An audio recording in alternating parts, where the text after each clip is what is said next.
Have you all here. It's great to be here. My name is Craig Simpson. I'm the Director of Special Collections and Archives here at San Jose State University. And sorry, do that. Okay. We're multitasking here, so. Okay, oh, thank you. Thank you, Josephine. And I'm very happy to welcome all of you both in person and on Zoom for this very special celebration and occasion. The title of our exhibition is R&R 2026, Recovering Ricardo Favela's Royal Chicano Air Force Poster Collection at San Jose State University. And the curator is Dr. Ella Diaz. Professor Chicana, yes. Professor of Chicana and Chicano Studies. We first got this collection, just by way of background, I checked the donor files about shortly before this, and we first got the collection back in 2005. And it was processed fairly quickly soon after. When I say processed, I mean it was physically arranged and then described. And then eventually, of course, when online finding aids became fashionable right around that time, it was put on the Online Archive of California for public access, which is very important to us.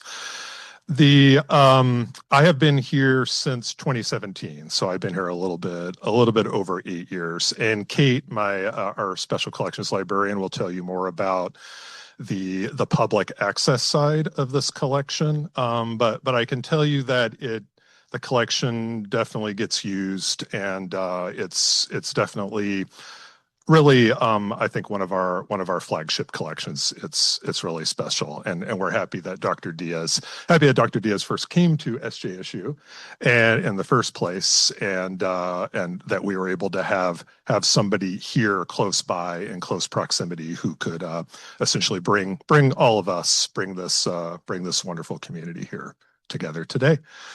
Dr. Diaz and I first began seriously talking about doing an exhibition with the RCAF posters about a year and a half ago or so. So this is all entirely her vision. My role in this exhibition was essentially to nod affirmatively.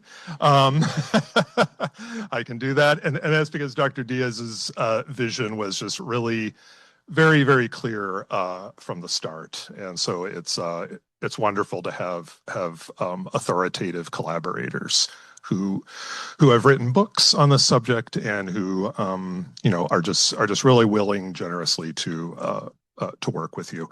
I do want to give a shout out also to Kate Steffens for assisting with the exhibit, as well as our student assistants Elena Carcanius,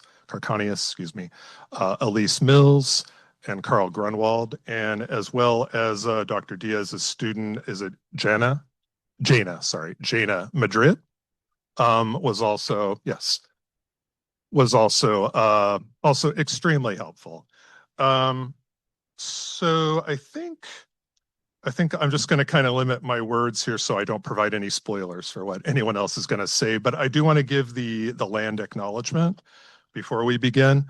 The San Jose State University community recognizes that the present-day Muwekma Ohlone tribe, with an enrolled Bureau of Indian Affairs documented membership of over 550, is comprised of all of the known surviving American Indian lineages aboriginal to the San Francisco Bay region, who trace their ancestry through the missions Santa Clara, San Jose, and Dolores during the advent of the Hispano-European Empire into Alta California, and who are the successors and living members of the sovereign, historic, previously federally recognized Verona Band of Alameda County.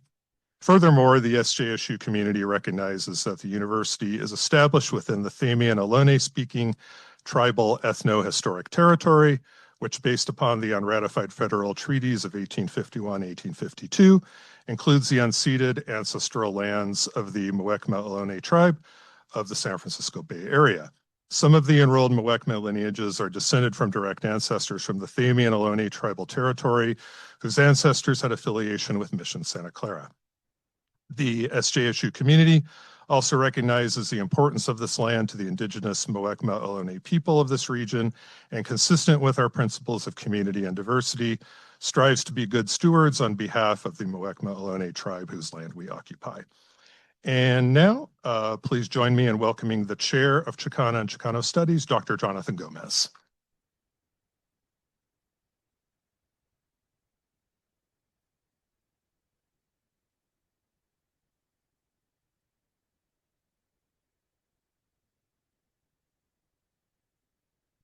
Greetings, everyone. Good to see you.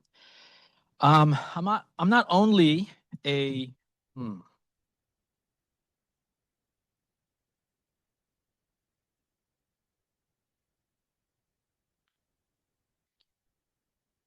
messing it up. That's perfect. Thank you so much. Let's see here. Maybe we can do.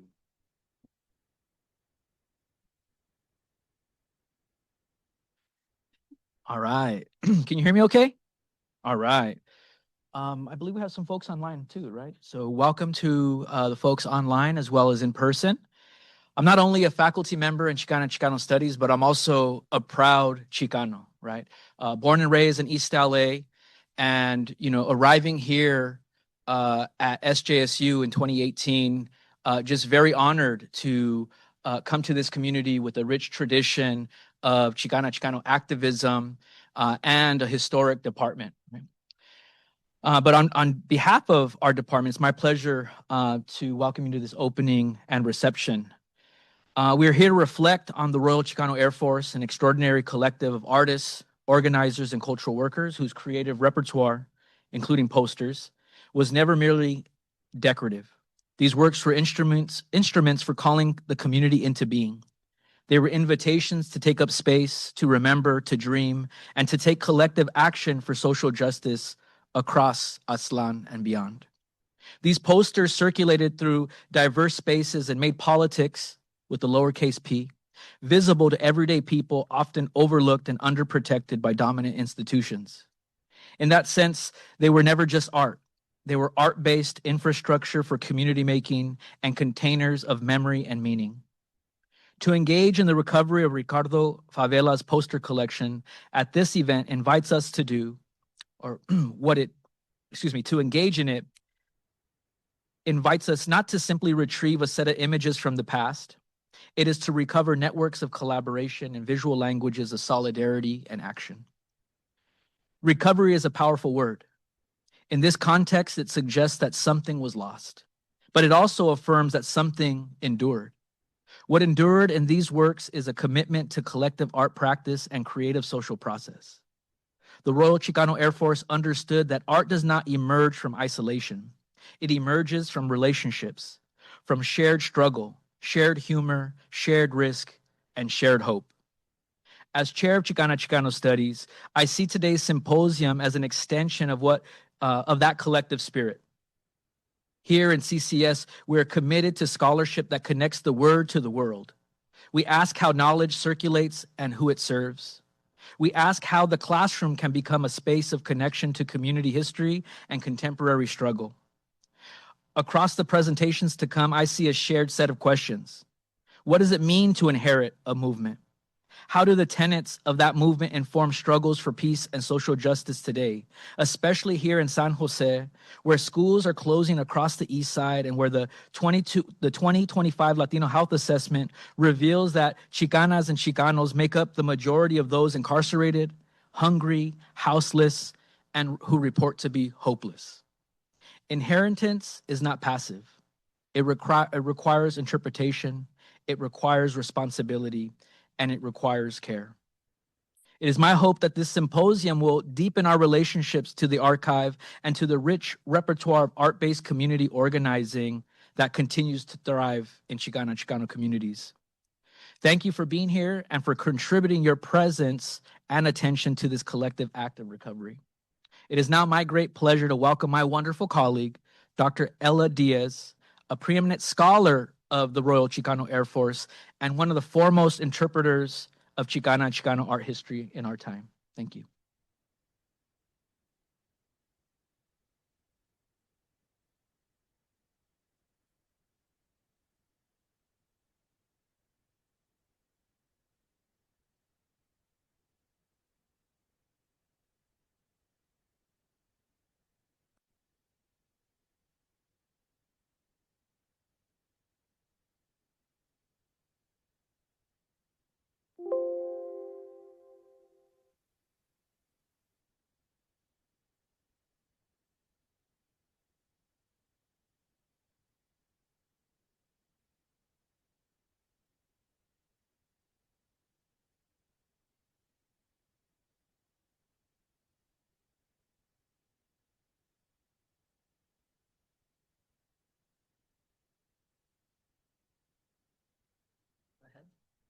Okay.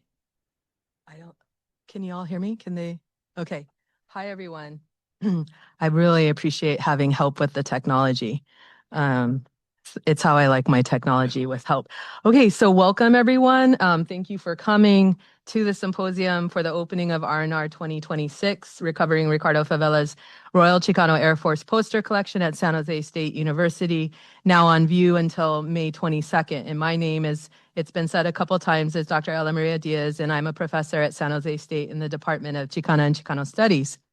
Before I begin my introduction of the show and our esteemed colleagues and guests who will provide incredible context for the Chicano posters on view, I certainly want to continue to thank people who made the exhibit possible and also together demonstrate that when we work together, offering our distinct skill sets and the realization of a shared goal, that the sum of the parts is always greater than the individual. And this is the idealism of collectivism in action. The idea of collective work is possible, and in our use of it, we honor the legacy of art collectives like the Royal Chicano Air Force.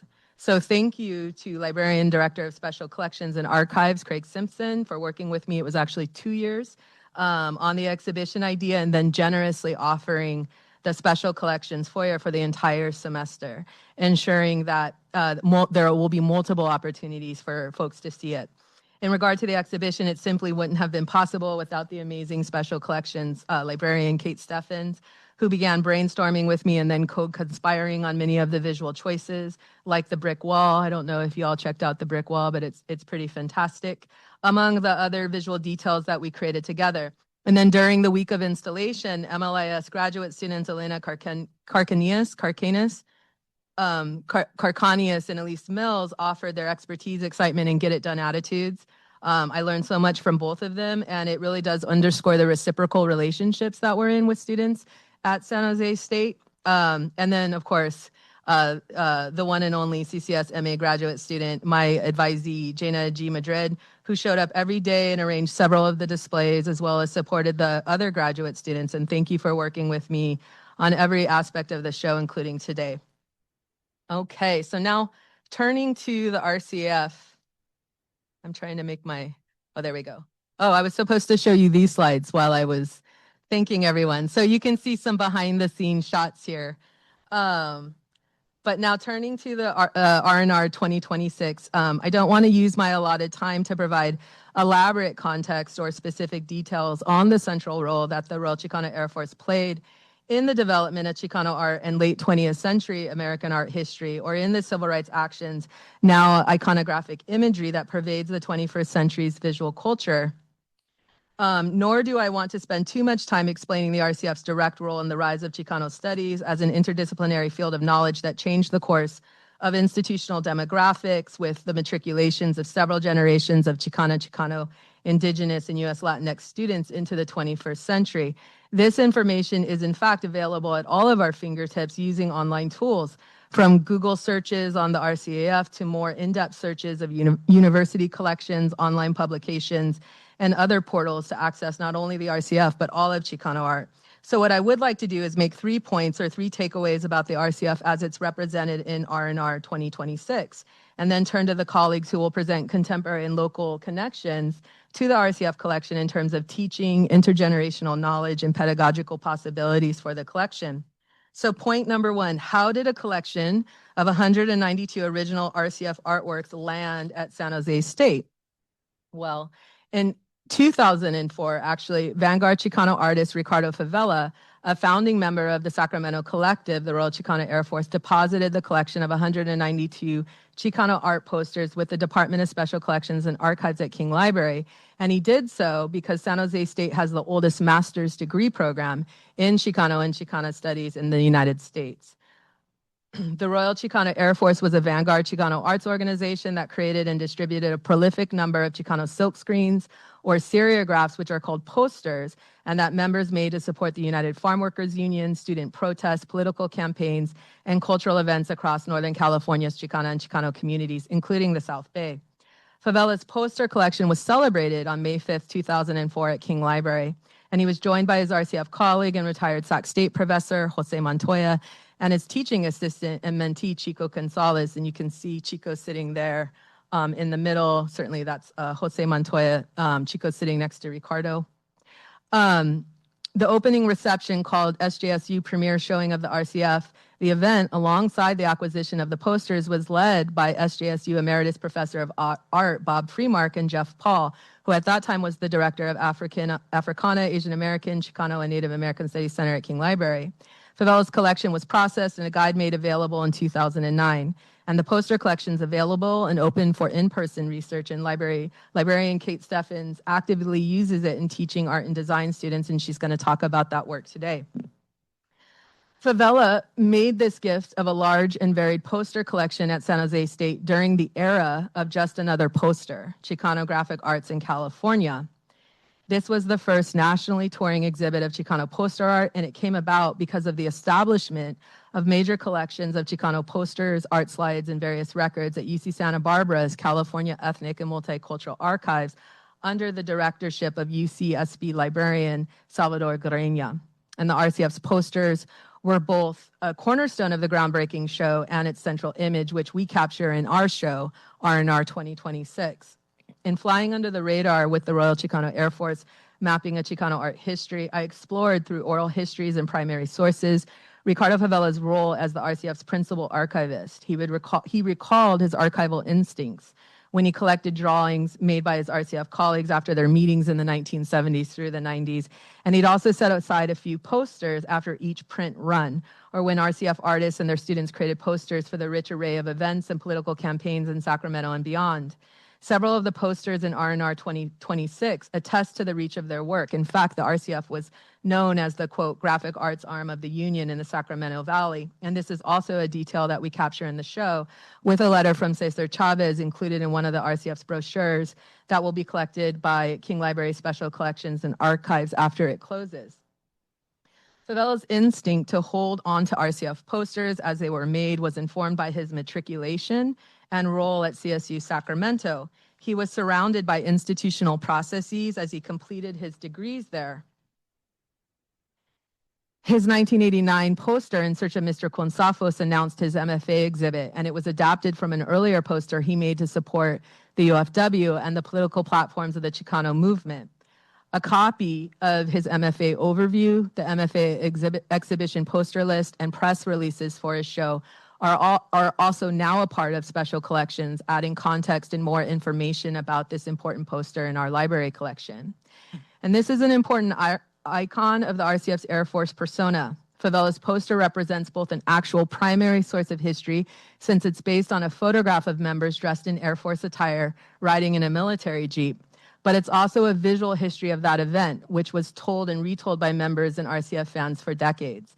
And as I noted, the RCF is easily found online in 2026, especially after one figures out that the group's acronym, RCAF, does not stand for the Royal Canadian Air Force. The confusion over the RCF's name is one of its most notorious inside jokes and a story upon which the artist built a creative lore and artistic legacy. And while the exhibit's subtitle underscores that it's a recovery project, R&R is a pun on the RCF's folklore of a Chicano Air Force, riffing off the military term for soldiers needing rest and recuperation after wartime service. And we know that war is never neutral. And for Chicano soldiers of the 20th century, wartime service led to the consciousness raising that fueled the 60s and 70s Chicano movement. This era also produced the largest generation of Chicana and Chicano students, many of whom used their GI Bills to attend college. Thus, from rest and recuperation, the exhibit also explores recovery and resilience, resilience and resistance, resistance and or as reclamation. This last Friday, February 20th, the monumental exhibition, Rebels with La Causa, Royal Chicano Air Force Art and Activism, 1970 to 1990, opened at the Crocker Art Museum in Sacramento, curated by RCF member and art historian Terezita Romo, who has joined us here today in the front. This photograph is featured in her show and is highly stylized as a large wall detail, grounding the museum's main gallery of RCF Chicano posters, many of which you will also see in R&R 2026. But how is that possible? You may ask.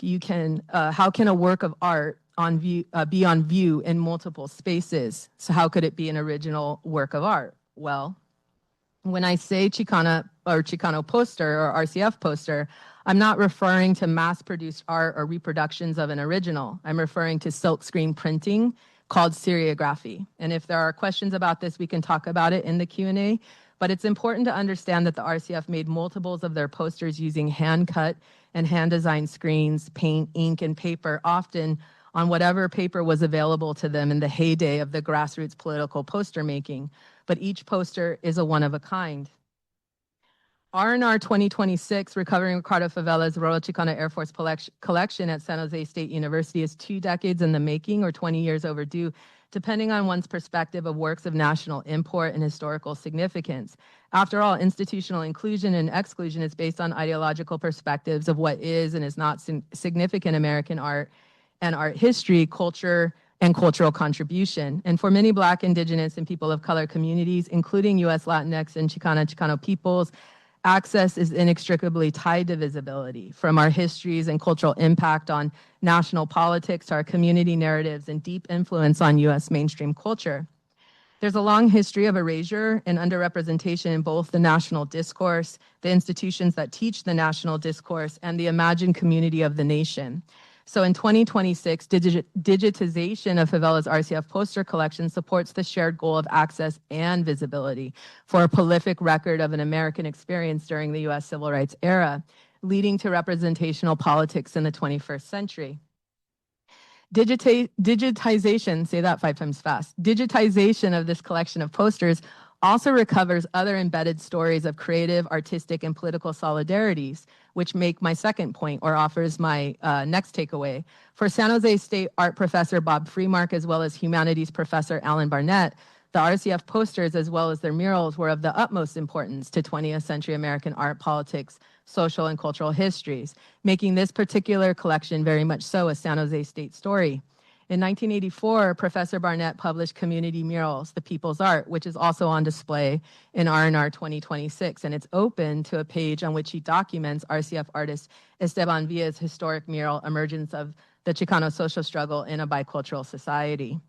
Professor Freemark was a West Coast abstract expressionist, painter, and printer of silkscreen posters. And like Barnett, Freemark was deeply committed to Chicano art, which emerged amid the 1960s and 70s Third World Liberation strikes at San Francisco State, UC Berkeley, and San Jose State.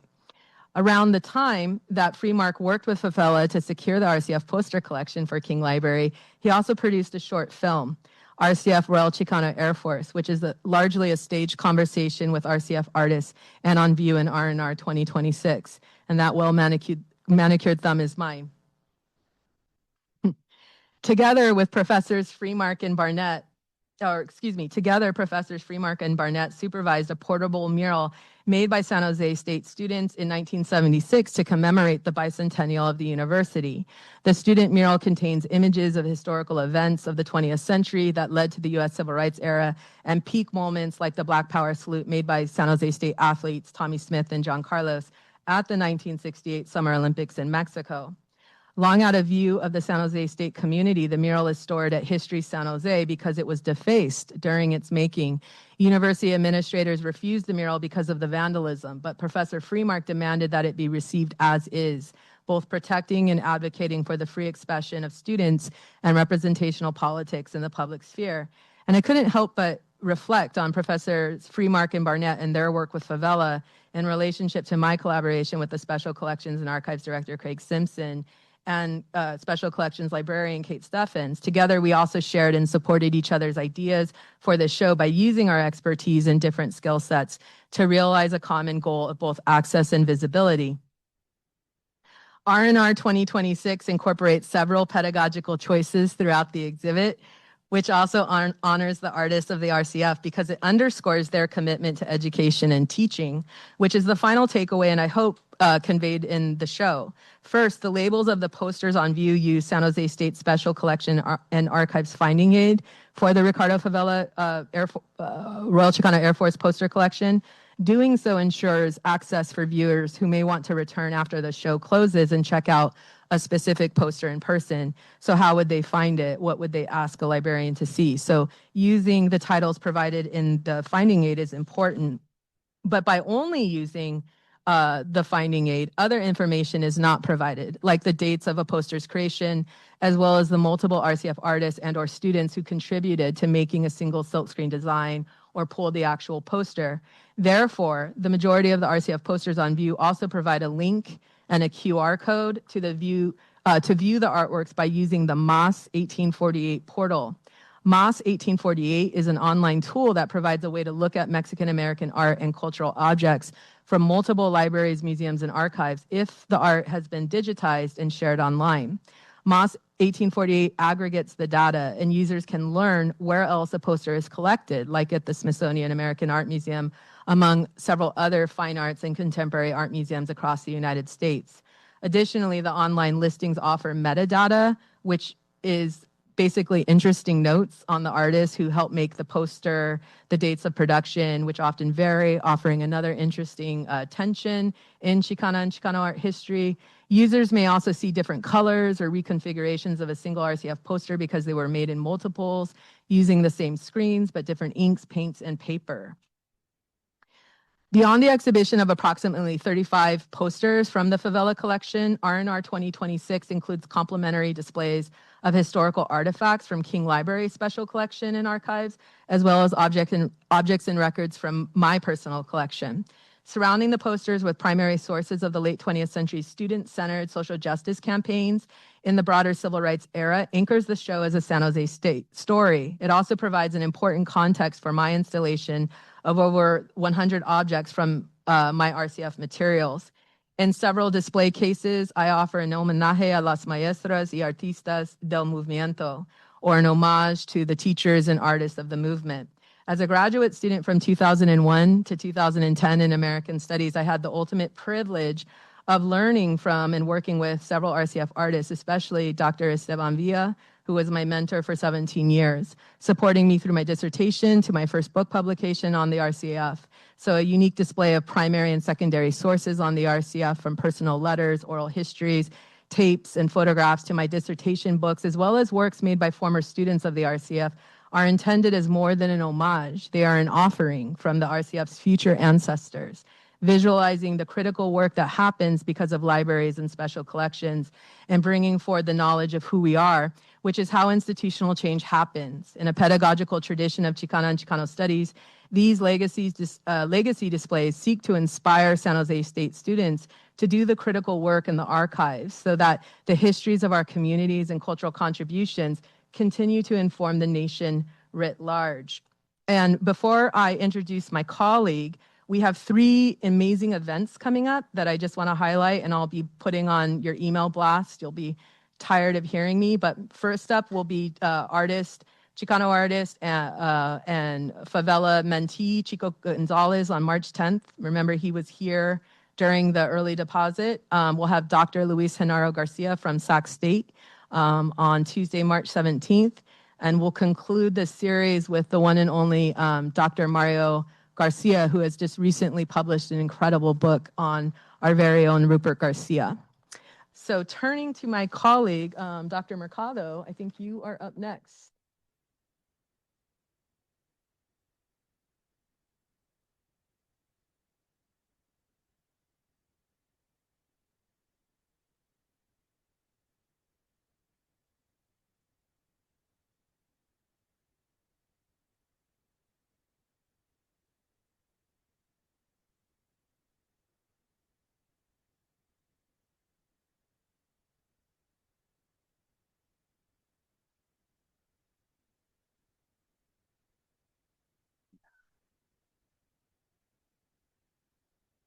Perfect. Okay. Can you all hear me?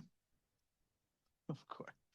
Well, thank you so much, Dr. Diaz, for the invitation to be able to share a little bit of our local history with the Arch of Dignity, Equality, and Justice by renowned artist Judith Baca.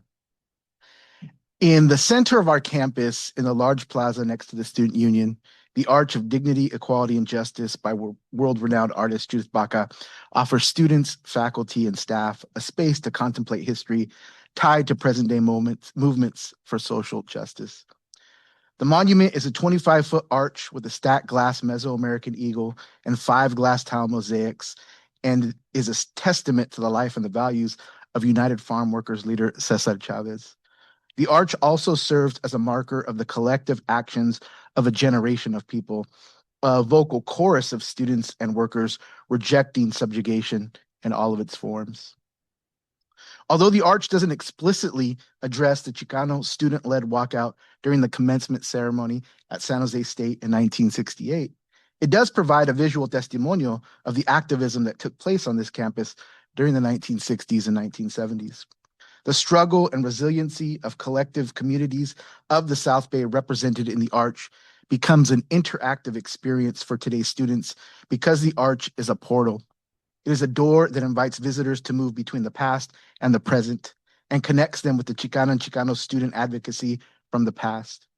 The advocacy resulted in the creation of this historic Mexican-American Graduate Studies Department on this campus, now the Department of Chicano and Chicano Studies. As a historical monument, it reminds us in the present day that Chicanos and Chicanas belong on this campus and that their experiences are part of a larger historical narrative that built this country. And as Dr. Diaz points out in her reflection on this collection, there has been a long history of erasure and underrepresentation of experiences in both the national discourse and the institutions that teach that national discourse. This monument is a declaration that we belong. San Jose has a rich public art history that gives shape to its collective memory, not only for the campus community, but also for several other San Jose communities. Briefly exploring the meaning of the arch and its critical role in reimagining local history through an ethnic identity helps to disrupt a master narrative of nation-making in the United States. Baca's offering to San Jose State reflects the Chicano and Chicana artistic spirit that marks the campus as a democratic space rooted in a basic national tenet. It also represents the profound ethos of Chicano movement philosophies of social justice. By utilizing public art as an inventive process that crosses the boundaries of social justice, national history, and collective memory, Baca enacts a form of remembering that speaks to the historical struggles of the Chicana and Chicano community. The arch also reimagines the nation as a larger world because it creates a portal or an entry point for transnational history. Put another way, as a passageway inscribed by the portraits and words of thought leaders, the arch demands a more nuanced consideration of the struggle of the past to challenge generalized notions of discrimination and subjugation. The arch features a massive Aztec eagle formed from stacked glass that is inset in the structure. The central logo of the UFW, this eagle is the most iconic image of the Chicano movement. The arch is finished with a pearlescent plaster, visually signaling the 18th and 19th century California missions that were painted with whitewash and ground clamshells by indigenous workers. The visual resonance is the arch's first point of time travel. Baca alluded to the illusion of time when she describes the art historical uses of arches as monuments that, quote, celebrated great events and leaders around the world. But this one has a very important difference. It is not a European arch, but rather a Mayan core belt arch, referencing Chavez's indigenous mestizo roots. Chicano historian Juan Gómez Quiñones asserted that the purpose of Western history, specifically in the United States, has been to rationalize colonization.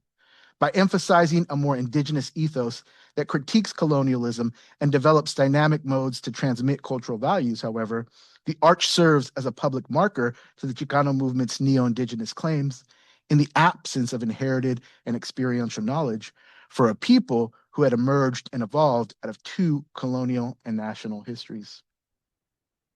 Now, the modern university has served as an explicit example of the force under which Chicana and Chicano people's indigenous heritage was broken and eradicated. Chicana and Chicano students on the campus of U.S. universities and colleges in the 1960s encountered few meaningful traces of their history. Non-Western forms of knowledge production and culture were largely denied or pathologized. Thus, Baca's Mesoamerican-inspired eagle declares and edifies the presence of Chicano and Chicana students and faculty on this campus as they study, teach, and create Chicano and Chicana history and culture. The arch, with its prominent eagle, publicly affirms the culture and historical continuity that Chicanos and Chicanas have had to this land, and specifically to this community. The RCAF also shared this charge of visually marking Chicano and Chicana history and culture in their work. As viewers move through the arch, they encounter 5 glass mosaics with 4 that are inlaid in nichos, an art form of the colonial Spanish era. The 2 mosaics on the northeast side of the archway portray Dolores Huerta and Mahatma Gandhi. Huerta is a co-founder of the United Farm Workers and was Chavez's trusted ally and co-conspirator. According to Baca, she is captured in, and I quote here, a moment of oration with one hand evoking her powers to persuade growers to amend the unjust treatment of the farm workers, and the other hand represented the power of nonviolent action through marches and boycotts. This hand is clenched in what is clearly a power fist. The gesture moves viewers from the colonial Spanish era to the mid-20th century and dispels colonial assumptions of the absence of women in these roles and within the Chicano movement. To the right of Huerta is Gandhi, a philosophical mentor to Chavez who embraced Gandhi's strategies of nonviolent resistance. The image urges viewers to consider the transnational literary and activist knowledge that inspired Chavez, Huerta, and the farm workers' cause. Achieving social justice through nonviolent protest was the foundational principle of the UFW. Gandhi's portrait corresponds with the 2 mosaics on the southwest side of the arch. These portray campesinos who are working in a field. The campesinos are masked and not clearly marked as Mexican, a nod perhaps by Baca to the shared experiences of varied groups of agricultural workers, including Filipino farm workers. The campesinos are using the cortito, which was the cause of severe and many times permanent injury to farm workers. Its use in the field was a major issue addressed by the UFW. Thus, the central presence of farm workers using tools reminds the viewers that bend and stoop labor is in fact revolutionary labor. With the range of images portrayed in the nichos, Baca ensures that viewers will perceive a chorus of experiences. Inside the arch is a pensive Chavez, pictured in the 5th mosaic. He seems to be reflecting on the monumental grape strike that he led in California's agricultural fields. Behind him, farm workers transform into twisted vines, a metaphorical representation that suggests that they are one and the same with the food that they harvest.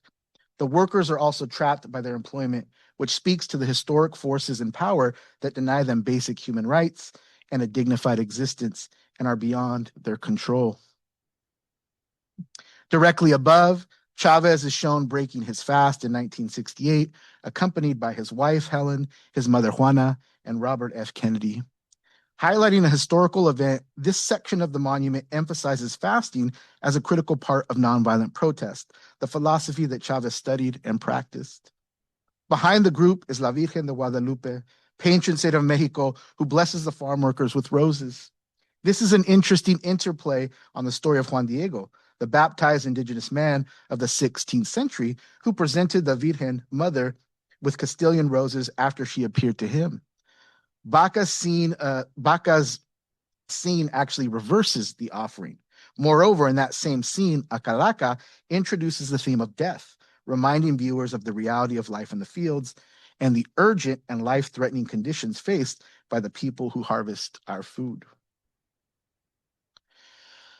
Ultimately, Baca envisioned that the campus monument would offer an introspective and meditative space for viewers to receive its message, all those passing through it to experience the passage from hope and inspiration to education, and finally to an action for social justice. Clearly, the arch does so with its abundance of visual details as well as its interactive element. After all, one must walk through it to experience all the components. In doing so, they time travel, moving through colonial and 20th century events that led to the culmination of collective actions that are celebrated in the life of Cesar Chavez. Central to the collective actions of the UFW were Chavez's call for education as a fundamental transformation to U.S. society that would lead to actions in the service of social justice. Thus, Baca's Arch is well placed. It is a site-specific monument because it serves as a public reminder of the educational reforms that took place on San Jose State's campus and launched a generation of student activists into collective action during the Chicano movement. Thank you.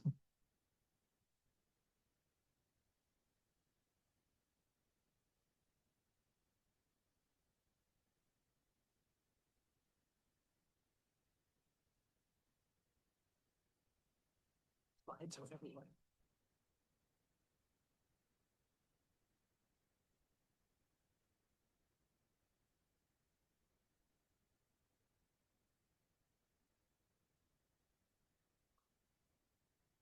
Okay.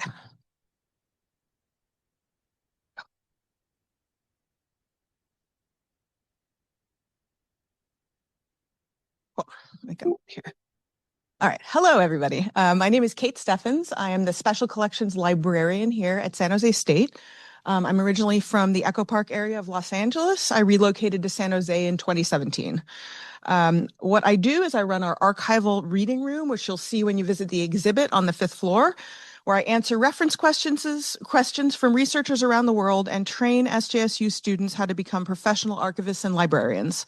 For the RCAF exhibit, Ella Diaz and I worked with her student assistant, Jana Madrid, and 2 of our archive student assistants, Elise Mills and Elena Carcanius, to plan and install the exhibit. Opportunities like this provide the students with work experience that they can add to their CVs, and for our library science graduate students, evidence that they can use in their e-portfolios, which are their last requirement before they graduate and move into professional work. So I thank Ella for offering them this opportunity, which we had a wonderful time working on. So for those of you that may not know, San Jose State is a Hispanic serving institution with a significant first-generation student population. As of 2025, 27% of our students identify as Latinx. As of 2024, first-generation students made up nearly 50% of undergraduates here. One of the first things that University archivist Carly Lowe and I made was the choice to concentrate on when we joined Special Collections, it was the choice to concentrate on using archival materials to reflect SJSU's multicultural student body and to ensure that underrepresented students feel seen here. A major way that we are able to engage in that work is through archival collections like the RCAF posters, and the use of those collections in conjunction with sharing the history of the university, the Greater Bay Area, and our significant past and present record of labor and protest movements. Up until this past December, I served as the liaison librarian for the departments of art, art history, and design. This was a multi-layered role with a key component being the hosting of classes in order to share rare art and design-related archival collections with students. In the 3 years I spent as arts liaison, the RCAF collection was one of the most requested by faculty. There were 2 different types of classes that came in to look at the posters: printmaking and silkscreen students, and students studying the concept of the citizen designer. The printmaking and silkscreen students were interested in a few main aspects of the RCAF posters: how they were created and the paper, materials, colors, and symbology used. Students were especially fascinated when I read the following excerpt from Ella Diaz's writing on the RCAF. The RCAF's posters were made outside of traditional spaces of art production. The RCAF pulled posters in Volkswagen vans and donated spaces and operated art and cultural programs where they not only taught people how to silkscreen and create murals, but also served breakfast to children. RCAF artists didn't use canvas or expensive acrylic paints in the early 1970s. Instead, they made posters with squeegees and cut stencils from linoleum. They produced work on scrap paper left over from United Farm Workers campaigns or materials borrowed from Sacramento State's art department. Students who were studying the concept of the citizen designer were interested in the way that the art was used to put across a message. So I often show the RCAF posters alongside flyers created by San Jose's Community Alert Patrol, which you will see in the exhibit upstairs. The Community Alert Patrol was a group of Eastside San Jose students, teachers, parents, and community activists who followed and recorded the San Jose police in order to document police abuse and brutality in the 1970s. The Royal Chicano Air Force's work serves as a vastly important primary source for our students and is especially resonant right now as we as a country face an increasingly militarized and unlawful situation with ICE and DHS. I see these posters as a force of positivity and power that help inspire and inform our diverse student body, and I look forward to continuing to engage our students with this work, which will soon be enhanced with the acquisition of Ella Diaz's personal collection of research materials on the RCAF. After the exhibit closes, I'll be working with our student assistants to process Ella's collection and make it available to the public. In closing, I'd like to say if any of you are students or work with students and you would like to know more about our archives, please connect with me, as my favorite part of my job is working with students and getting to know some of these distinguished scholars that I'm sharing the stage with today. So thank you for inviting me to be part of this. Thanks, everybody.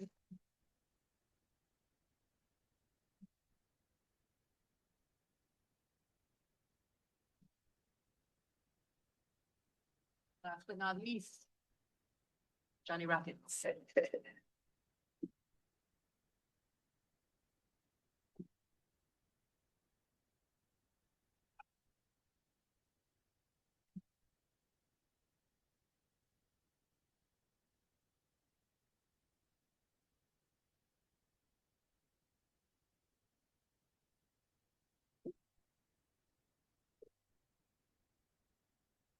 So I can have it to where I can see my notes too.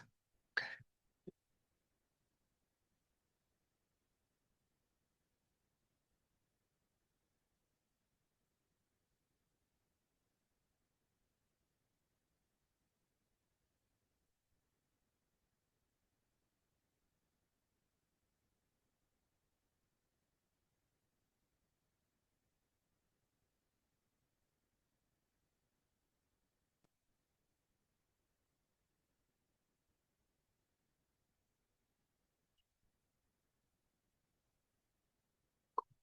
Thank you. Good afternoon, everyone. Buenos tardes. Good afternoon, everyone. No, I know we're in that part of the afternoon and everything, and I just want to thank everyone for being here. Shout outs to all my Zoomers. What's up?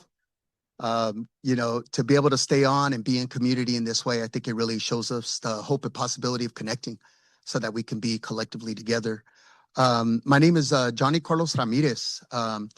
Profe Johnny, in the 3 years that I was here working in Chicano Studies Department here at SJSU. Really honored to be here and blessed to be here to share my words and reflections as a circle keeper and holding space with our male identified students for 2 years. And I'm hoping today to talk a little bit of the connection to this work and how conversations about the archive turned into this kind of healing strategy and legacy of focus in our community around Chicano Latino male mental health. And I think a lot of times that narrative is something that isn't really talked about or highlighted. So I'm hoping to kind of make some connections to that today. It's my first time giving the talk, so I'm going to try to stay on time. As you know, what is it? You start to get into storytelling and it could take you and everything, but I really want to get to some of the teachings and some of what I think the poster, in particular, the Veteranos poster that I'm going to hit on, will really get at the core of where I see this work. So the title of the talk is My Time as a Circle Keeper, Decolonizing Toxic Chicano Masculinity, Recovering Our Sacred Interconnectedness. And that's where I'm hoping to get with the talk today. So definitely just like an acknowledgement. Thank you for the land acknowledgement too. And I think for me, it's an acknowledgement about the historical legacy and the current time that we're in, how important Chicano studies is to our community, to the health of our community, to maintaining hope and to maintaining a vision of possibility right now. So I'm going to share a little bit of like kind of the development and how I came to be a circle keeper. And then I'm going to close on kind of making the connection of one of the central teachings of how being a circle keeper and holding these healing spaces, what kind of one of the core teachings is by sitting in that space and finding connection to one another. So for me, I had to go back and kind of pull my CCS family. Like I'm here because of the support of all my colegas here from 2021 to 2024. And a lot of this comes from this work of becoming a circle keeper on campus, was really from a conversation of how could we best support our students? How can we honor them? And in particular, you know, create a space for some of our male identified students to want to be able to have a connection so that they can increase their self-awareness, they can increase self-reflection, and that they could find their voice so that we could be in learning environments where we would see high levels of engagement and participation, right? And so when I think about this, like being a circle keeper, there'd be no way that I couldn't have been able to create the space without the support of my comunidad, my second family here in academia and beyond. So teaching in CCS, I had a opportunity to really like kind of create a space where I really would encourage students to be able to share their voice, share their reflections. A lot of the work in CCS is to begin to kind of go inward and do some critical self-reflection, think about your family, think about your community, and then think about the world around you, right?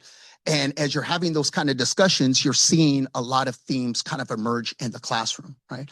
And when you can't talk about things like colonization, oppression, and injustice and not talk about intergenerational trauma, right? You can't talk about the impact of systematic violence. You cannot but talk about that. And I would hear it in my students' stories, right? So a lot of times in these spaces, we'll call out and we'll name those different forms of trauma and oppression and institutional structural violence. But then sometimes in that conversation, do we have an opportunity to talk about intergenerational healing? Or now that that's being the case and we've been impacted in these very colonized habits and behaviors, how can we then find the medicine to be able to then change them? Or in many ways, I would say heal from them. How can we learn and heal from those wounds from colonial violence so that we can be in a better place to really find out who we really are at our spirit and our guide, right?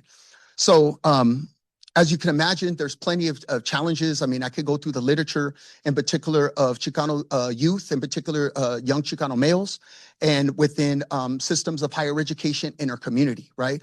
Of having this kind of weight put on your shoulders of a masculinity that really is kind of centered around domination, right? And in terms of control and power. But what does a healthy form of masculinity look like when it's built on connection? When it's built on being humble and being noble and leading with respect and leading with your heart, right? All those things that I'm mentioning involve a lot of vulnerability and a lot of connection, right? What I've learned in these teachings is a lot of it is the struggle is a disconnection from finding out yourself, your medicine wheel. And I'll get to that. But the archive in terms of the power and it being a pedagogical kind of possibility and everything. And just a little footnote, I think me and Ella super hit it off because she quickly found out that I have a passion for the archive. As a doc student, I worked in Sal Castro's archive at UCLA. Shout out to Rest in Power, Brother Sal. Got a chance to look at a lot of his writings and interviews to look at what the legacy was of the 1968 blowouts. And then when I was at the University of Denver, I had an opportunity to take my class to the Rodolfo Corky Gonzalez archive as well. And had students look at all of Corky's letters that he wrote, and then they were writing letters to their community and to your family as a methodology. So I want to say that the archive, which has been echoed here, that there's power in the archive, that it can be a teaching tool, and I think we just need to be able to get in these archives, create more spaces like this so we can bring our students in. But anyhow, veteranos. So the messaging around this poster was what really sparked our conversation when Ella showed this to me, right? So veteranos, sus amigos son buena medicina, háblanse, right? Brought to you by the California Department of Mental Health. Roughly translated, veterans, your friends are good medicine. Talk to each other, right? And this thing about this framing of good medicine is my journey, in my own healing journey and working with an organization that I'm going to talk about right now, the National Compadres Network. Good medicine is given, that connotation's given when we're able to be in space with one another, in community with one another, in ritual with one another, and when your spirit finds restoration. When you come in, not just finding a safe space, but you find a sacred space where then your spirit gets that good medicine and you find restoration, right? So when that kind of came up, that came into and connected to a bit of my journey working with the largest community-based nonprofit organization centering Latino male health in particular. And it's called the National Compadres Network. And it was co-founded by one of the maestros there, Maestro Jerry Teo, that is a trained therapist and social worker. And during his 20s, and during his 30s, did a lot of work in community spaces and really started to kind of question some of the behaviors and some of the patterns of toxic masculinity and kind of the basically that a lot of men in the community weren't doing the work to find healing spaces for themselves. And that's a lot of where this organization kind of takes root. But it was established in 1988, and I see it as a legacy of some of the posters, because that Veteranos poster was in 1981, right? When I've gotten kind of the origin story, when Maestro Jerry tells it, he tells it as he made a call out. There was a few other social workers and community organizers were like, how can we have a lot of men in our community that are ready to bang against the system, to be warriors and fight? But then after the protest or after the organizing, then they come back into their homes and they're violent and they're causing harm. How can you have that dichotomy? So Maestro Jerry and this circle of friends said, we're going to do this retreat up in Jalón, California, and we're going to just make a call out. The only really rule that I guess was established or agreement is when you come to not bring alcohol. You could come, don't bring smoke, don't bring alcohol, but if you come, just come in a good way, come open. And in that group, 13 men came at that time in 88, and they had what is now the annual retiro, where hombres come from all across the United States now to come and sit in circle. And then we do sacred sweat lodge, and then we do a community talking circle for the whole 3 days, right? So this, I believe, was like planting a seed. But I think what gets missing in the narrative and what gives me a lot of hope in CCS is that part of our foundation and training is to recognize that, yes, there's knowledge in academia and here, but there's also knowledge in our community, that we need to be community driven. But to be community driven, we have to realize that our communities are holders and creators of knowledge. And I feel like if there would be just more of this narrative where folks in our community can know that there's a history of this healing work would be done, then this would be that raising awareness so that we can continue to expand these resources out. I will make one note that what makes this organization, I think, just as impactful and powerful is the framework that it works from, the La Cultura Cura philosophy and framework. And just in my words, you know, as a circle keeper, and the way that I internalize is really this idea that your cultura can help you heal, that your culture can be medicine. As much as there's ways that we do need to decolonize from, as you start to go on a journey to study your ancestral teachings, to start to look into indigenous epistemology and ancestral wisdom, there is a way to find reconnection, right? There is a way to find, which one of the teachings there is the medicine wheel teaching, which is this idea that as human beings, and based on indigenous epistemologies, that we have these components, the spiritual, the emotional, the physical, and the mental. And what we're on this journey from being little ones, like toddlers, all the way into being elders, is finding a connection and balance between all those aspects of who you are. What we find out a lot is that when folks are stuck in trauma or going through like struggle, they get stuck in that development. In fact, there sometimes is a disconnection. And that's where some of the trauma and addiction behaviors and things come, is because you're being disconnected from being your whole self, right? And these are one of the core teachings in La Cultura Cura framework that I think makes it a bit different than just knowing the data and just knowing some kind of techniques. What they do is they center doing these indigenous centered practices like a community talking circle, right? As a way to begin to start that healing process. You know, we circle up when you sit in the lodge, in the sacred sweat lodge, you're sitting in a circle. When we sit together in a circle for the community talking circle, if you're ever around danza or feather dancers, everyone's in a circle. There's a power in our general teaching of being in a circle, and why in CCS, a lot of times in our circle, we're in community with one another. So just briefly, just in case, like, you know, this is more like the grounding. Research knows in the CSU system that Chicano Latino males, or young men of color in particular, are finding disparities in educational attainment in terms of finishing their bachelor's degree or even in like retention, right? Shout outs to my mentor, Dr. Derek Brooms, that has done work around this in the CSU system.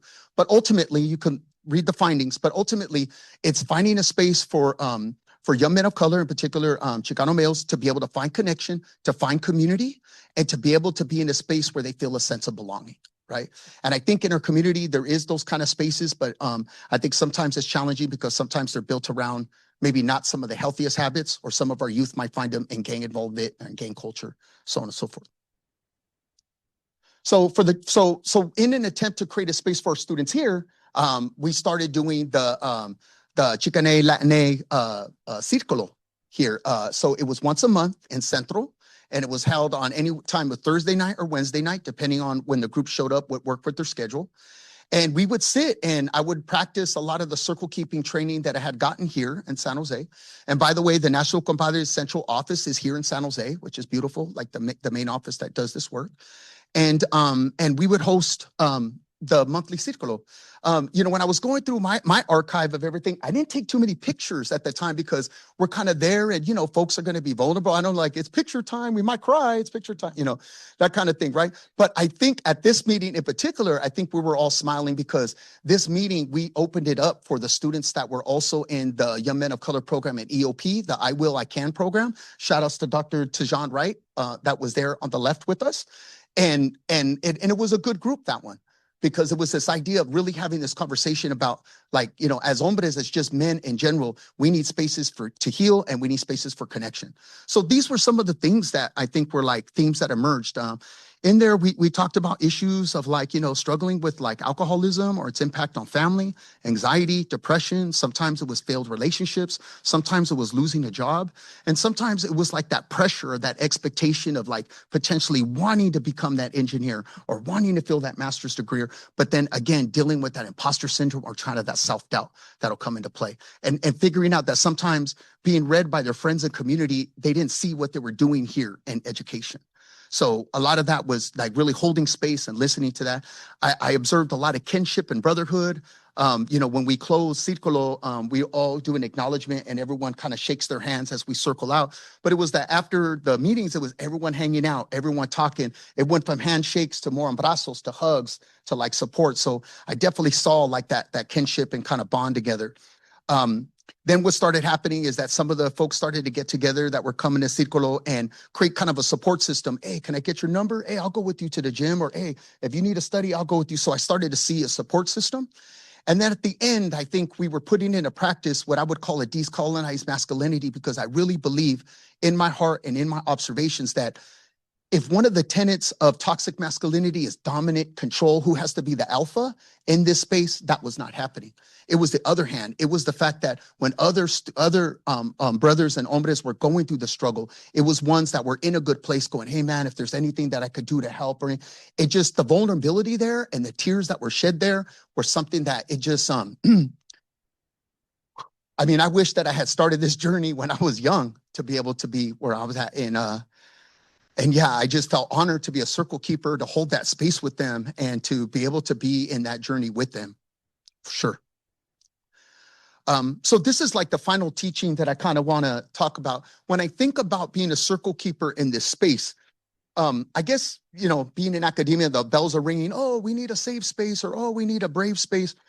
When I'm thinking about these ancestral teachings, I'm thinking about this idea that we're creating in these círculos a sacred space, right? So what would make it a sacred space? And so part of the teachings of the National Compadres Network and what Maestro Jerry Teo has kind of theorized around is this is a knowledge set called Toloque Nawaki. And pardon if my pronunciation isn't like right on. But the word is from an indigenous language, and Toloque Nawaki, which loosely translate means interconnected sacredness, right?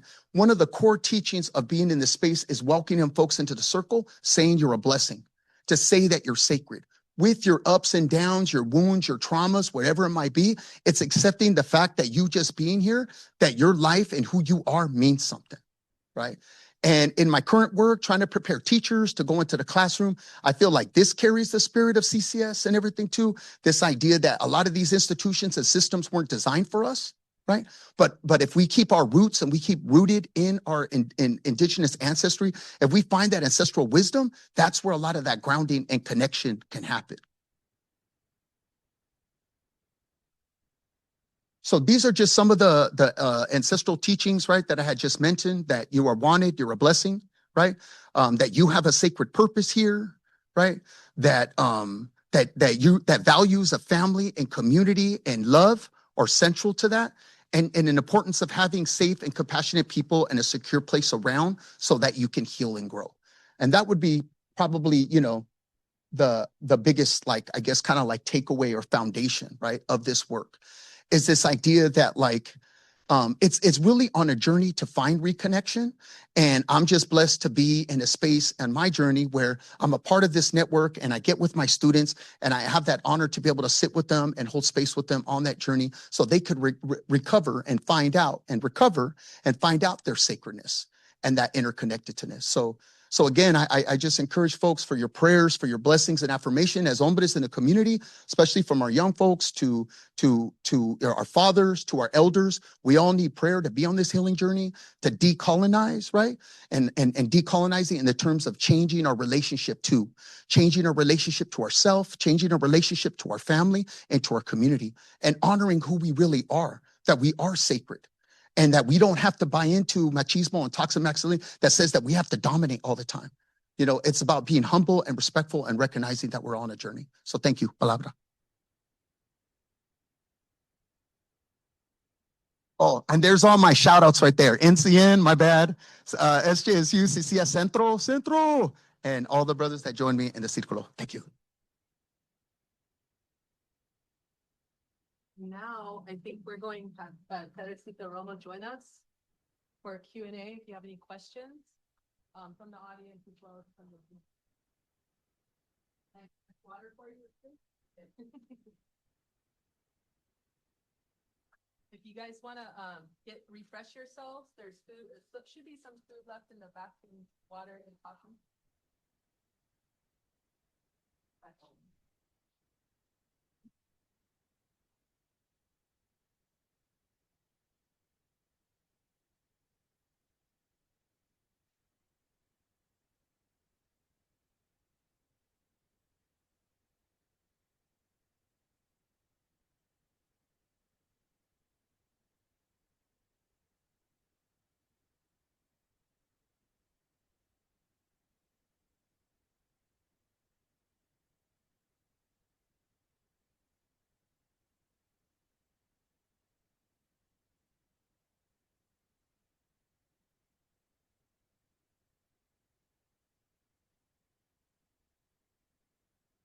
All right. Thank you so much for coming and for staying. If you have any questions about the presentation, the Royal Chicano Air Force, we have a member and a longtime art historian that could answer those. If you have any questions about the exhibition, we're here for you. And I think that there's also some folks on Zoom. So how about it? Well, I have a question, actually. It's one of the reasons why I invited Dr. Ramirez to come. Oh, I have a question, actually, for Dr. Ramirez, if we could elaborate. We were able to put on view 3 of the mental health series posters. I think that Ricardo Favela, right, Tere, was sort of the main mediator for that, or the main consultant. And then he worked with the guys in terms of the individual images, right? Actually, this on. Juanishi Orozco was actually the project manager, which is why he did the cover, and then each of them did a separate poster. And they picked whatever theme they wanted to deal with in terms of mental health. And so that's why in Favela's case, he did well, he used his batitos because he was originally a ceramicist. That's what he studied. And so he always was fascinated growing up with the sort of the young men that came after the Pachucos and had their own style of dress. And so he called them batitos, and so his ceramic pieces. So he focused on that. Villa, had another theme. And then Jose was the one that also did one on family and intergenerational healing.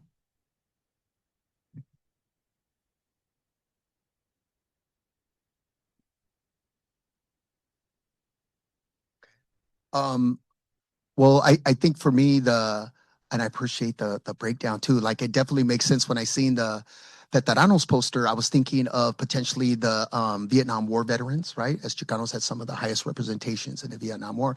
But then I was thinking of the Veteranos, right? Like, you run into some Veteranos that have been blessed to have a life where they're in their 60s or even 70s. I mean, their bodies tell a story. They'll tell a story in terms of like kind of figuring out maybe the changes that they needed to make so that they could actually be alive to be later in their life too. So again, I think that the archive and those posters really just spoke to this idea that there's this historical legacy of at least some of these conversations and some of this kind of like raising awareness around this issue.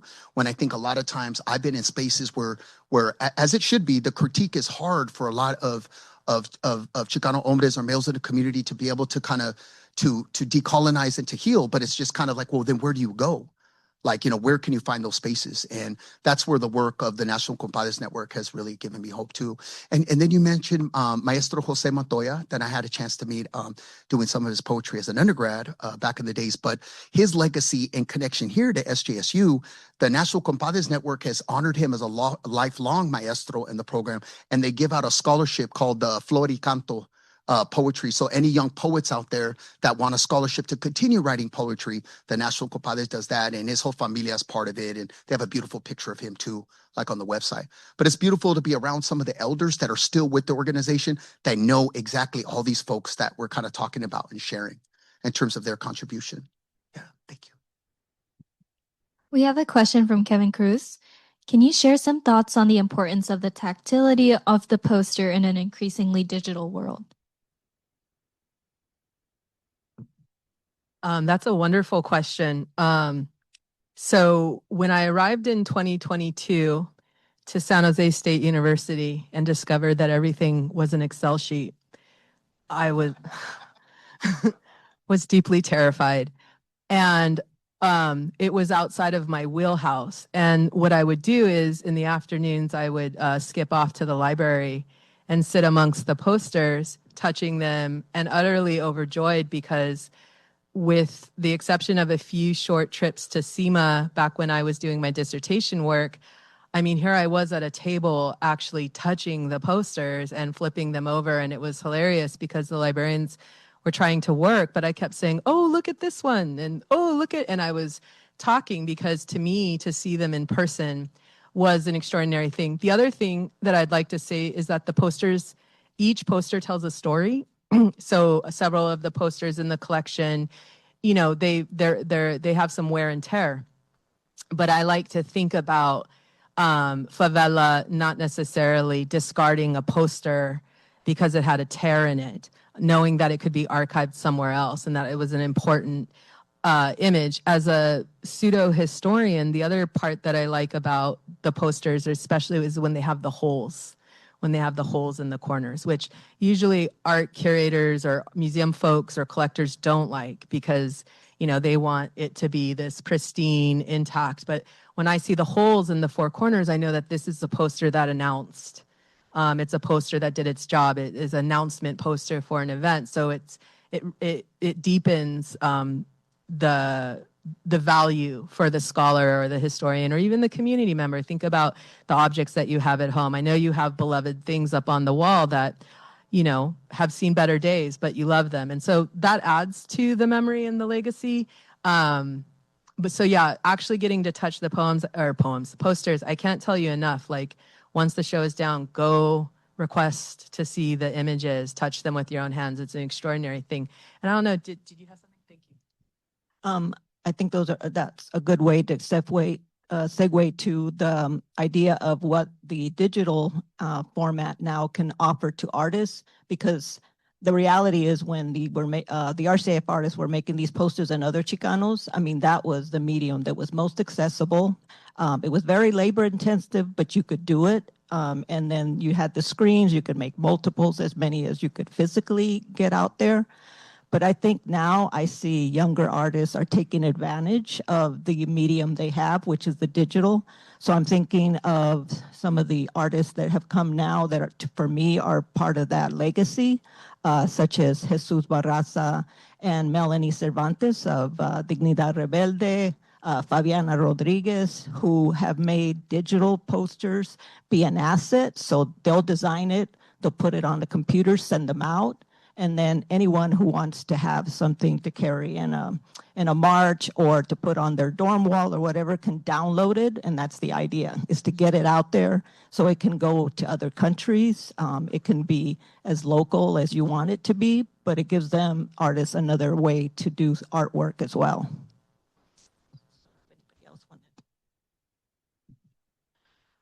Speaking of the tactility of the posters, a goal of mine in the archive is always to make students comfortable.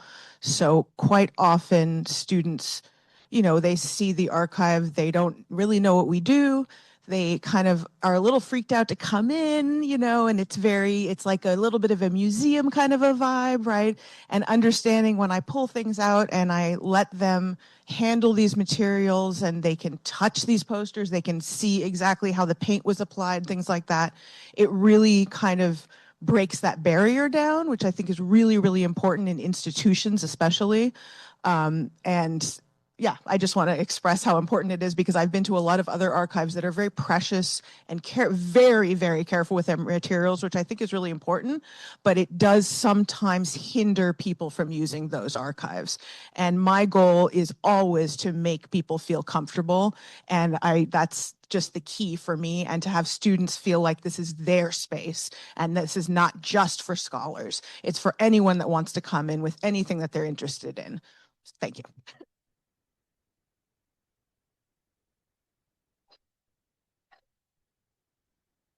This gives me a great opportunity to piggyback. I was hoping somebody would ask this question. And I have bad feet. I'm gonna take a seat. Thank you all, first of all. I just found all of your talks really educational and inspirational. You too, Kate. We talk a lot. We know what we're doing. We talk a lot, but I always, this gives me an opportunity to sort of learn in a lot more detail of what you're doing. A little background, because I'm going to sort of pull these things together between the digital and the physical. So Special Collections and Archives, we are a full-time staff of 4. I think 3 of us are in here, including Diane Malmstrom, who's our Special Collections and Digitization Coordinator. Carly Lowe is our outstanding university archivist.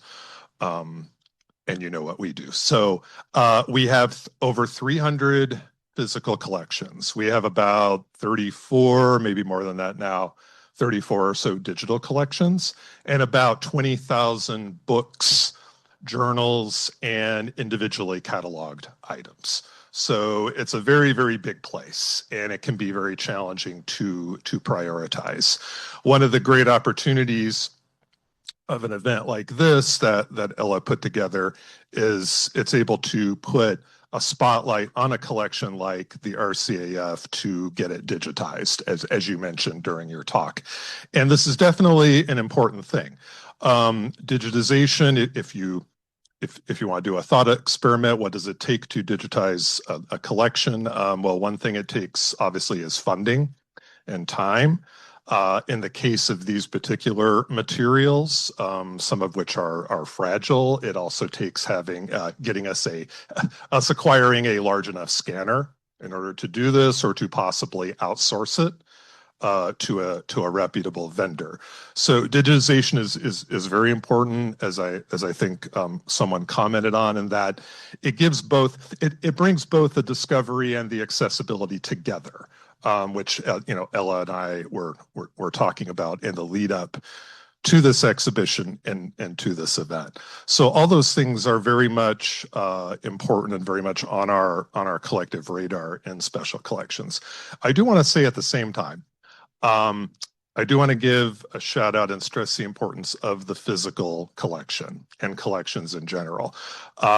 Since we've been compiling reference stats, research stats for the last 6 years, and that includes going through about 1.5 years, and we were sheltering in place. So it's really just like 4.5 years of actual kind of continuous, consistent researchers. I can tell you that a couple of years ago, 2 years ago, we had 140 in-person researchers. That's both people walking in and people making appointments in advance. So we provide both of those. We had 140 of those, 142 by email, 142 offsite requests.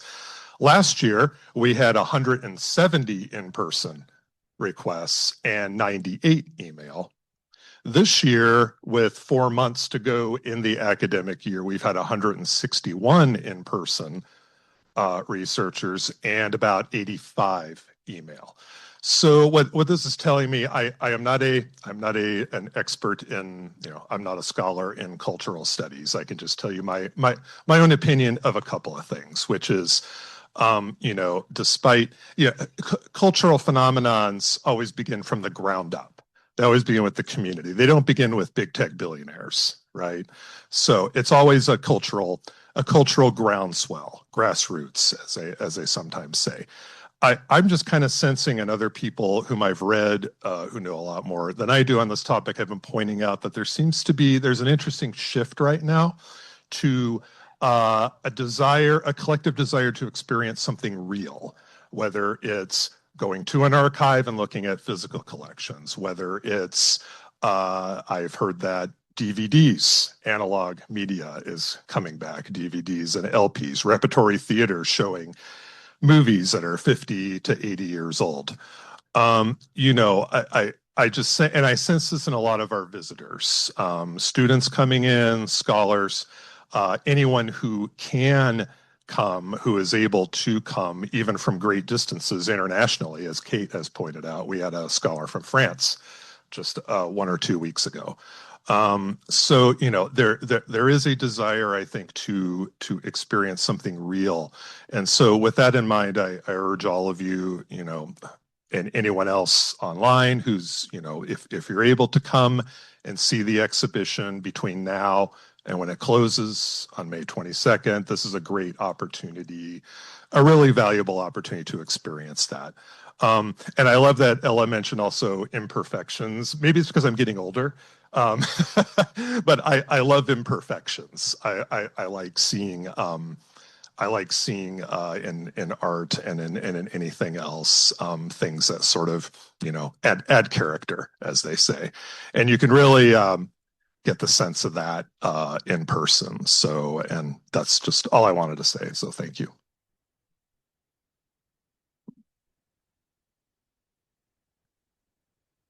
So this is for Dr. Ramirez.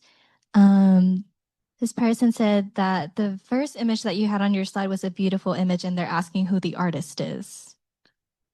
Oh my goodness. My apologies. I can't really recall offhand. And we're talking about acknowledging our artists and the archives or whatever. Guilty as charged. No, I can't. I can't pull that or recall that off. But on my last slide, I put my email, which is JC Ramirez, the number 3 at cpp.edu. And if you want to email me, maybe I can work with you in finding that image. Yeah, it's the one there in the círculo. Yeah. Thank you.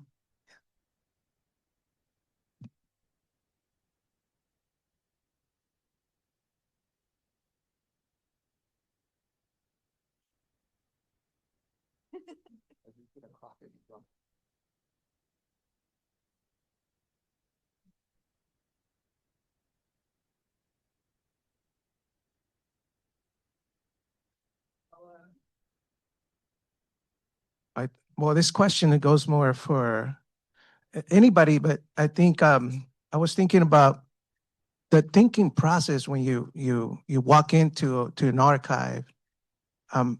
What are the questions when you're looking at a piece? What goes through your mind as you try to make sense of what you're looking at?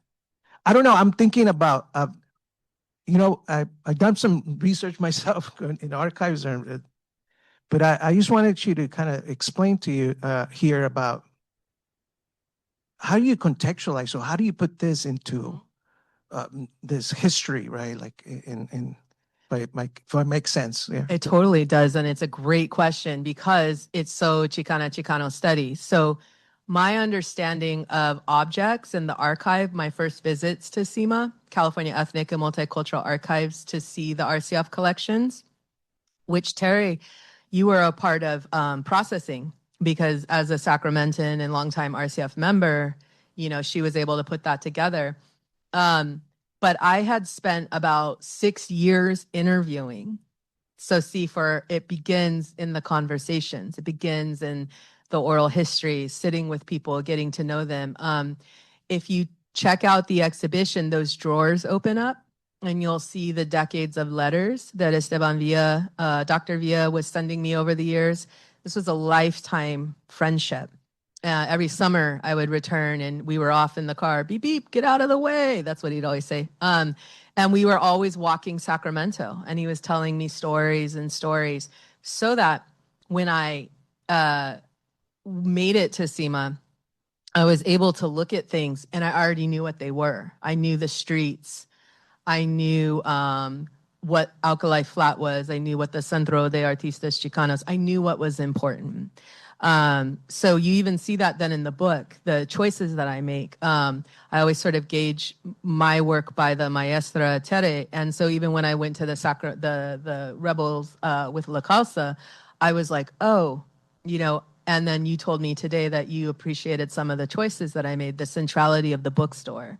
The way in which the announcements moved between not only political, well, I shouldn't say not only, but political campaigning, but also cultural events. But, you know, the Luis Gonzalez silk screening on the bags for La Raza bookstore, which is a part of your collection, a part of mine.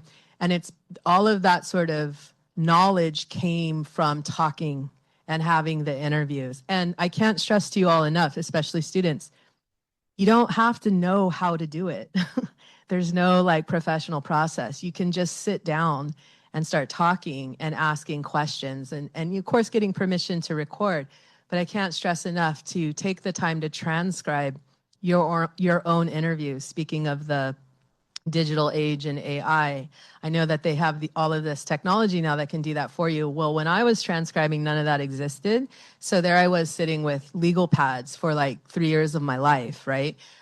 Stopping and going and writing and stopping and going and writing. And I would always say that these RCF artists were the longest relationships of my life because I was, you know, listening and then writing down and then transcribing, so much to the point that when I would then look at the objects or go to the archive, I had this knowledge in these voices in my head, if that makes sense. So that fits perfectly with Chicana and Chicano studies methodologies, with community building, because we talk about this in my classes all the time.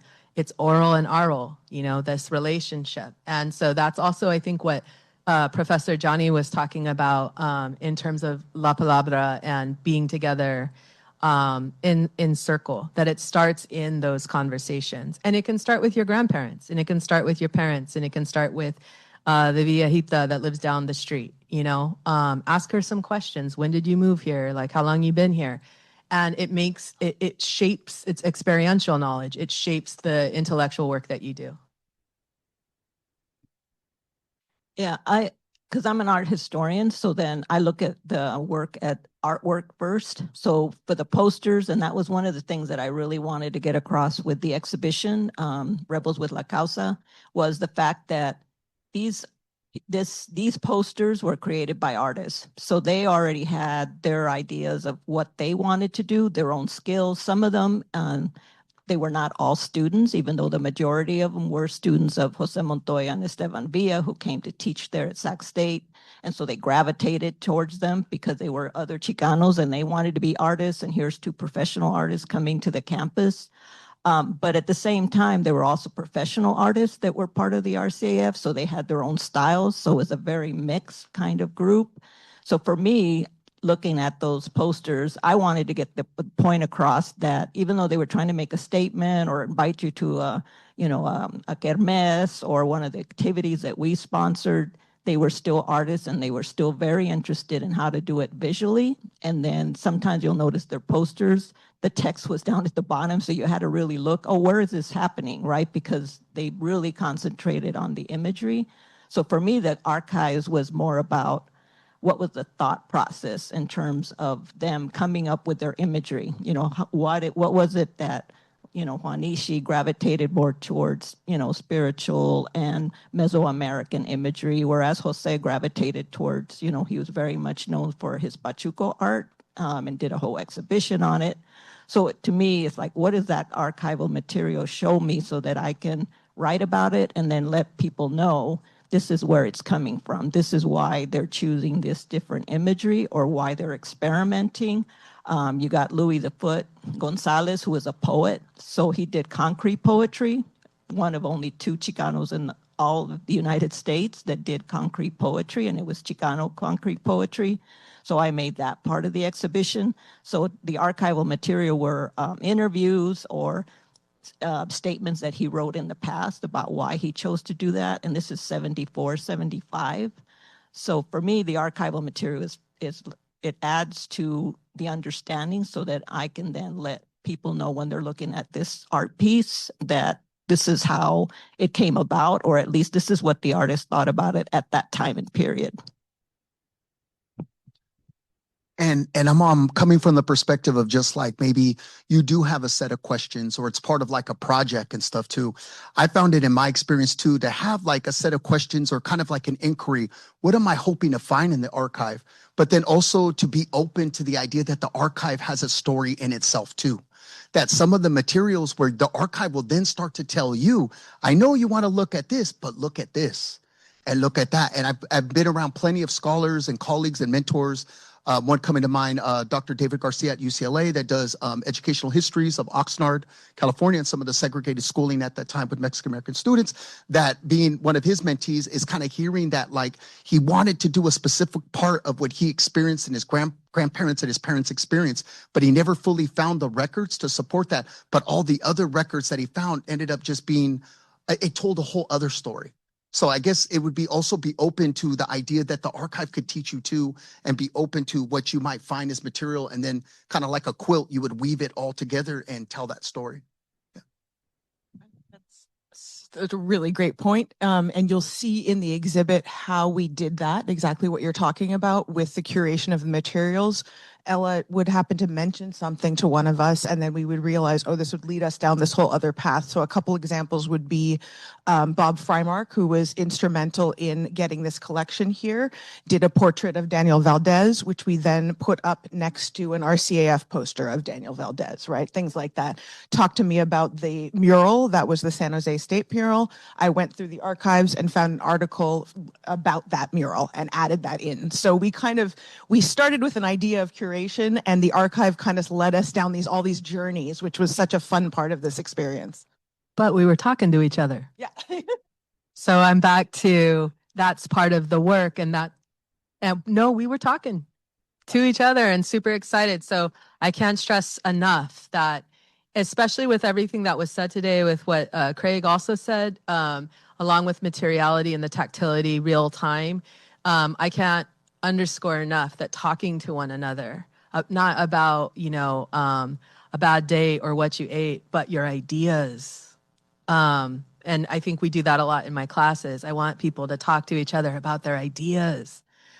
Because out of that sort of conversation, remember Rudy Cuellar's poster, Bilingual Education, Say Twice as Much, and the speech scrolls that are happening in between, which is on view in our show as well. It's about the oral cultures and talking to one another, and something that we have to really learn how to do.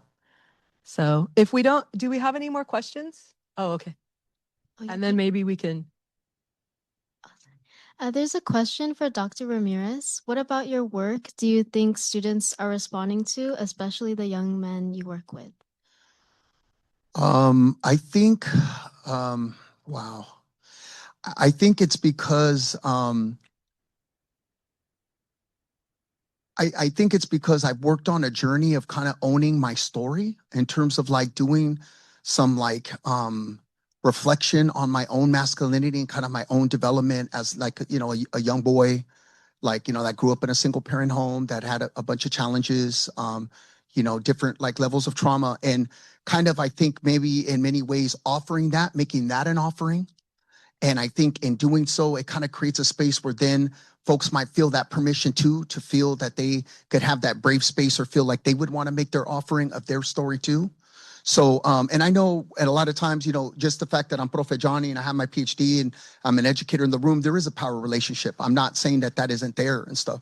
But I think when I come into space and I'm trying to make that connection with my students, in particular, my male identified students, I'm trying to kind of model in a way that like I'm here and I'm trying to be my authentic self, and I'm trying to be guided by my purpose. And I'm hoping that in doing so that I create an offering to maybe where that reciprocity could come back. And believe me, it's rough sometimes when, and again, you know, I shout outs to my youth and shout outs to my students, but I will say this is probably my age chiming in just a little bit. But I think sometimes we struggle with just the attention span and connection, where I think my students want to do it sometimes, but if I don't have my story packaged in a 5 to 7 minute little clip or something, then sometimes I lose them. Right.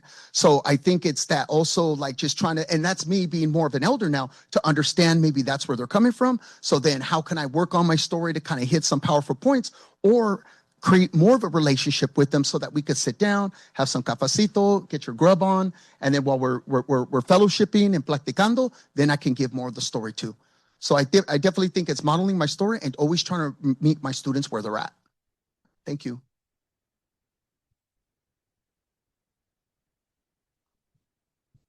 All right, I think we're gonna wrap it up a little bit early. Thank you all so much for coming. This was a great event. I appreciate all of you, and thank you to our panel. Oh, and Tere. I just want to do one last plug. I gave Ella some of these flyers, so make sure you pick one up. And so it talks about the exhibition, but it's part of a regional celebration. So the exhibit at the Crocker exhibition, and then we have an exhibition at the Sacramento History Museum about the 50th anniversary of Dia de los Muertos in Sacramento, and the RCAF initiated it there in '75. And then also other activities happening in other organizations that are a tribute to the RCAF. So pick this up and then look at the website, and it has a calendar in case you're in Sacramento or you get enticed to come to Sacramento. It's, you know, now through June. Thank you. We have a couple of Sacramentans actually that commute here for their master's program. I just wanted to welcome everyone to head up to the 5th floor. The exhibit will be open until 6 p.m. today. So when you exit the elevator, head through the glass doors to your right, and it's just out there for you to view. Thanks. All right, thank you so much. Round of applause.